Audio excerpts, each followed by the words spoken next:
Both teams appear ready for the fight ahead, and we resume action here in quarter number 3. This will be fielded at the 6. And not a bad return here. He gets it out to the 25-yard line.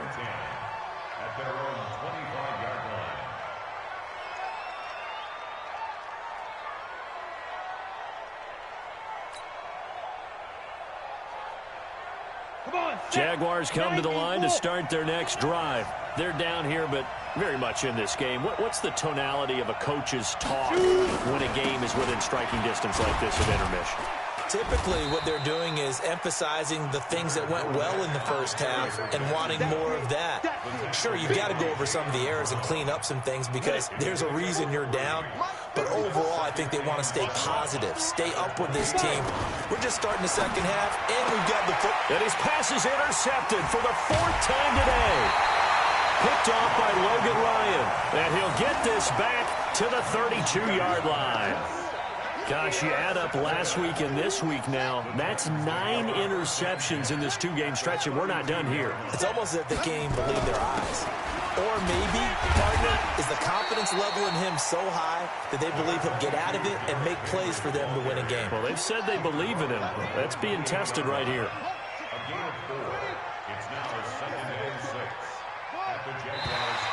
Now flags will come in. I think this one's going to be on the defense for jumping. A free 5 yards as the defense jumps. I know it's an anticipation game for them, but it's also a reaction game, and they reacted poorly on that one. And he'll be brought down at the 21, just shy of the 20 in the red zone.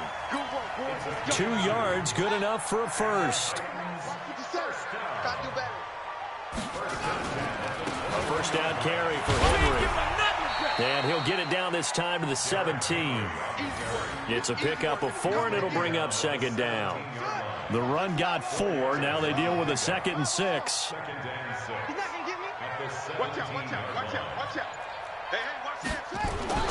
Now it's a bootleg with Bridgewater.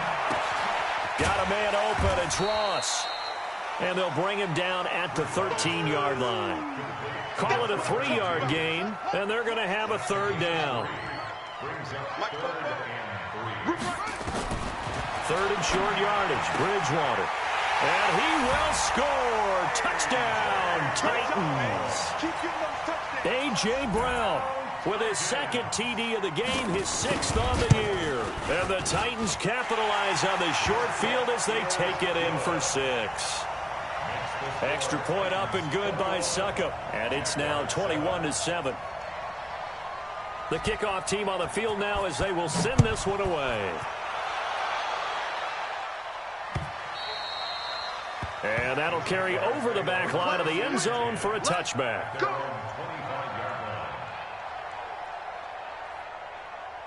Jaguars come to the line to start their next drive. And following the interception, just any interception, are you a little bit more cautious when you start that next drive, or no, you just throw that out the window? I think you are. I don't think that there's any way you can run back out there and go, totally didn't affect me. Let's just go ahead and be loose with the football again. You're going to take care of it, but you have to be careful about being too cautious because now you can't run any offense at all. Still want to attack. We'll see how they attack him here.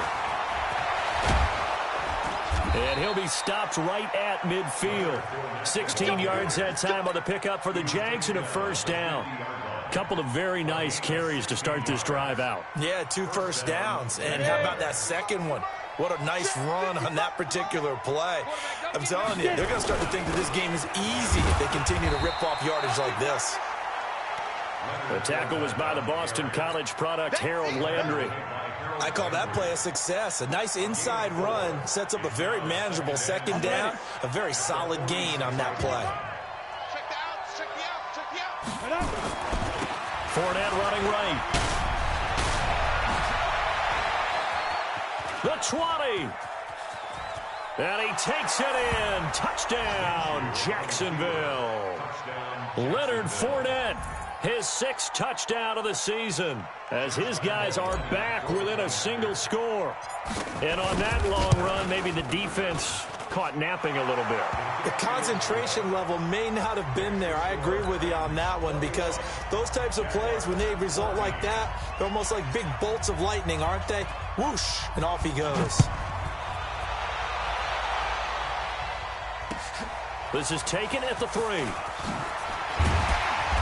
And he'll take it a yard or so past the 20, call it the 21-yard line.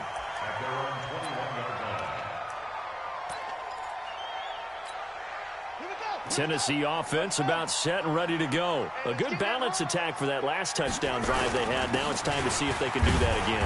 It really becomes a tale of 2 play callers, doesn't it? The offensive guy, he's in sync. Everything's working pretty well for the defensive guy. What's going on the defensive side? That's a tough one, because he's prepped all week as well, and he can't get a bead on exactly what they're doing right now. What he needs is one of his guys just to make a big play and disrupt things. He's going to launch this thing way downfield. And that'll be incomplete. Good protection that time, and they couldn't hook up on the long one. Now it's 3rd down. But it's not been the best game for him, but he definitely tried to get by with a little help from his friend there, trying to create a big play. Couldn't do it, fell incomplete, but you're right, hasn't been a bad. Nowhere to escape, and he goes down. Great job defensively. I think he was trying to go through his progressions, find someone to get rid of the football. Before he knew it, he was on his back. So that just brings us right back to what you said in the beginning. A great job defensively. Nowhere to go with the football. That led to the sack. And he gets this away, and look at this. This is a good one. And this will be touched by a member of the kicking team inside the 20, and it's at the 17-yard line.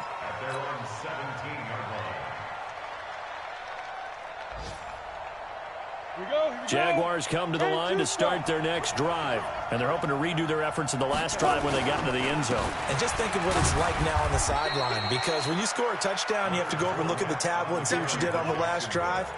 When you scored points, it's a whole lot better view than when you're trying to figure out how to fix things there. Brings up 2nd and 7 at the 20-yard line.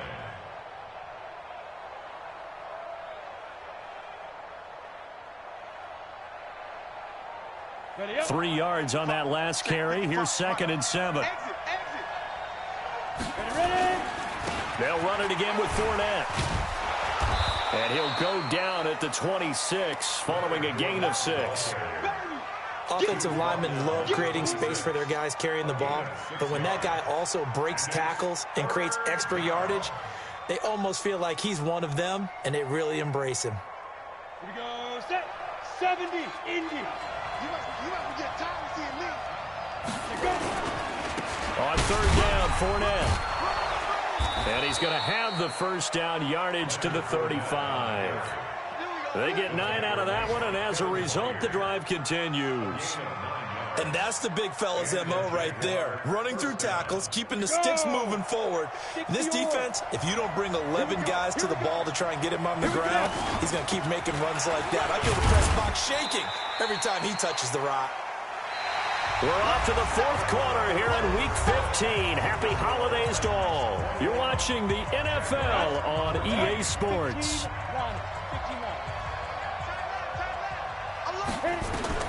From the 39, Minshew. He'll set up the screen to Fournette. And he'll lose yardage on the play back at the 37-yard line. It's a loss of 2, now 3rd down.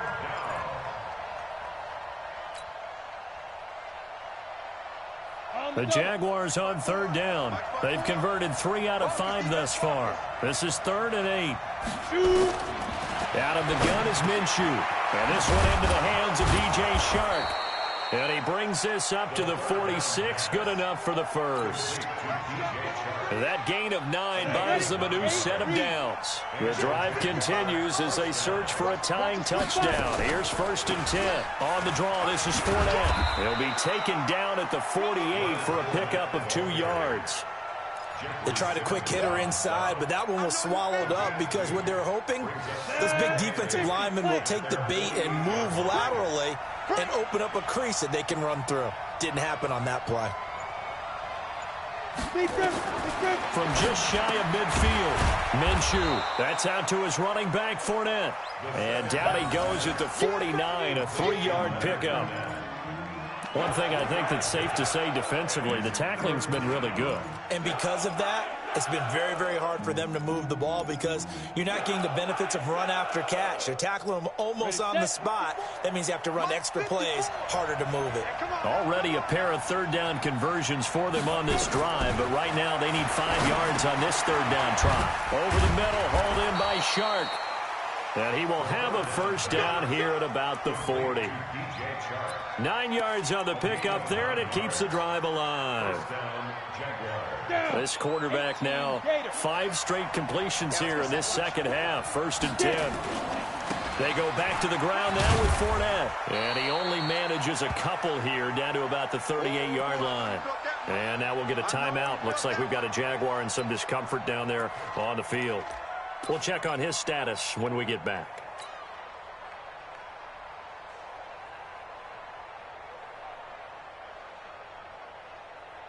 The last run got a couple. Here's 2nd and 8.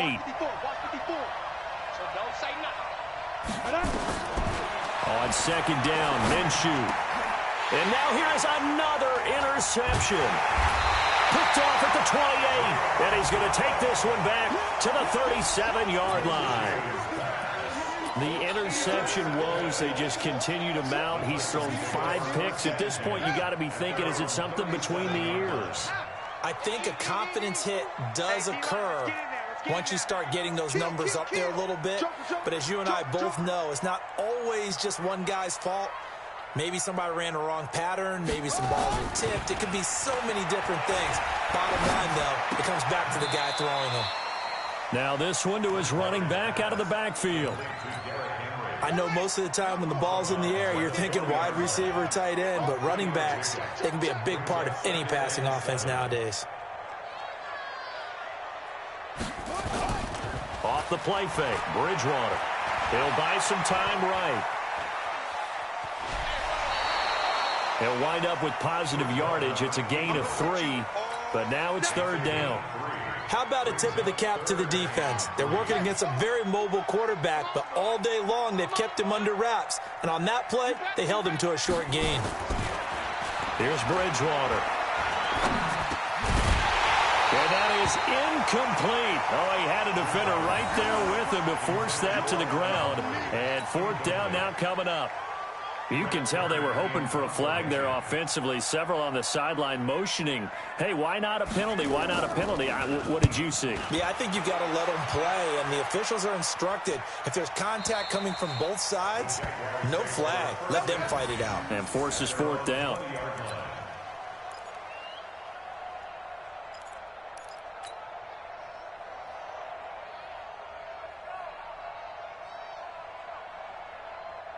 Ready? Jaguars come to the line to start their next drive. And there are parts of their last drive they'd like to emulate. And, of course, they'd like to forget the inning, the interception. But they did put together, Charles, a nice sustained drive to get him down the field. Yeah, and unfortunately for them, the only thing that matters is part 2, right? Because once they threw the interception and finished off the drive, that does them no good to go back and say, well, you know, we had a good one going. Finish things off. That's the only way you can get it done. After the incompletion, here's 2nd and 10 from the 20. Looking to throw it. Minshew. Oh, a scrap for the football, and he's going to come down with it. A big one there for the Jags. 18 yards, 1st down. I think it all came together there. In-breaking route. Drove it with excellent pace. Money throw right there to move the sticks. Now Minshew on 1st and 10. Eluding the pressure right. Now he's going to throw it back deep. And my goodness, another interception. Picked off at the 16. And he will bring this all the way back out to midfield. What a nightmarish game he's having now. 6 interceptions that he has thrown. Absolutely unbelievable, isn't it? Hard to believe we're watching this and have seen it. But it just tells you about the game of football. It giveth and it taketh away. Yeah, the guys, though, that have thrown 6 interceptions in a game, the likes of Peyton Manning, Brett Favre, I think Joe Namath, he did it 3 times. They'll run it again with Henry. Call it a gain of a couple, and that's going to leave them with a 3rd and about 5. One of the bigger plays in the game thus far, and the crowd getting into it as we come up on a big third down. Out of the gun, Bridgewater. And he will not be able to hang on through the contact. It's incomplete. The coverage strong, and now it's fourth down. You hear the calls for a penalty, but I just don't think so. I think in this situation, the defender was making sure his guy couldn't hold on to the football. So I don't see anything to warrant a flag. No, I'm with you. There was contact, but I'm happy they kept that flag in the back pocket.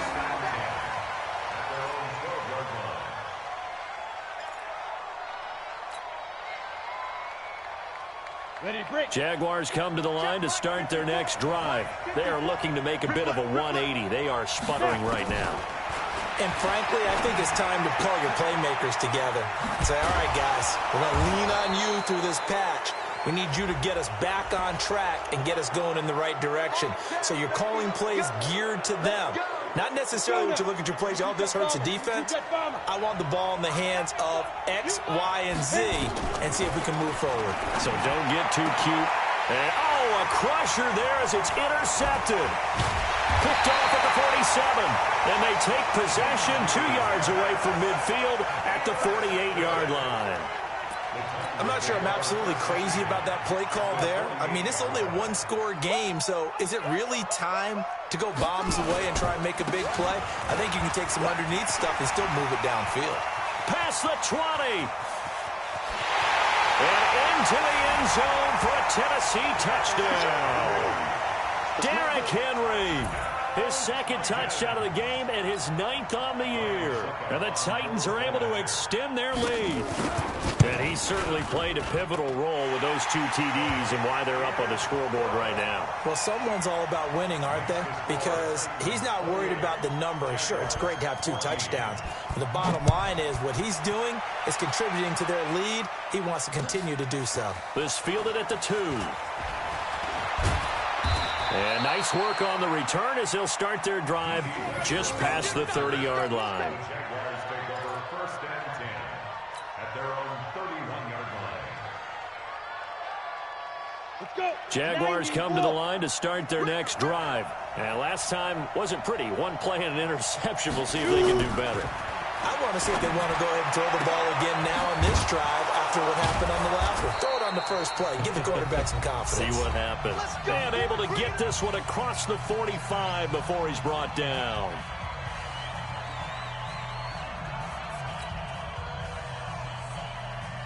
So it's Jaguar football here as we welcome you back. They've got a 1st and 10 as they search for a late score. Now Minshew. To Connor on the check down.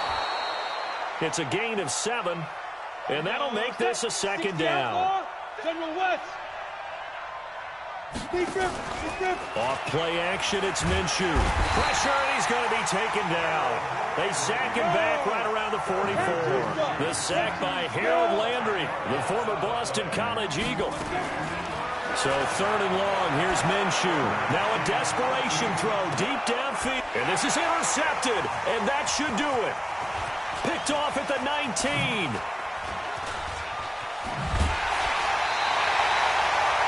With that interception, he just set a record that nobody ever wants to set, and that's the most picks ever in an NFL game. 8.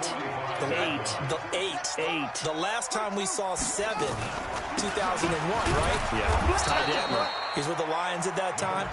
To get to 8, are we sure he knows what color jerseys his team's wearing in this one? I don't know. It has not been good. This, in all probability, another run here on 2nd and 8.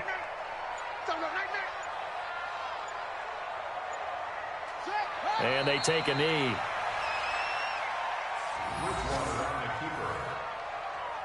A loss of 1. It's now 3rd and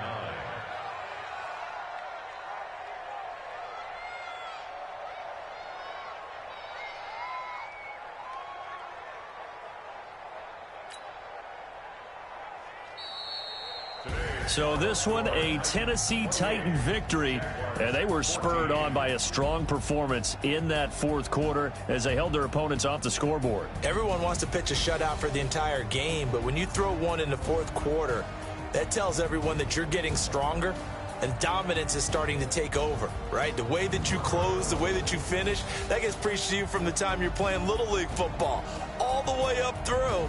And they closed them out with a big-time performance down the stretch. So for the Titans, it's just their third win on the campaign as they move to 3-11 on the year. And they will hit the road next week to take on the Indianapolis Colts. Meanwhile, for the Jaguars, they fall to 8-6 with the loss. And they'll get a chance to redeem themselves next week at home against Jacksonville. That'll do it for us. I'm Brandon Gaudin alongside Charles Davis. Thanks to our entire crew as well. We'll talk to you next time. So long, everybody.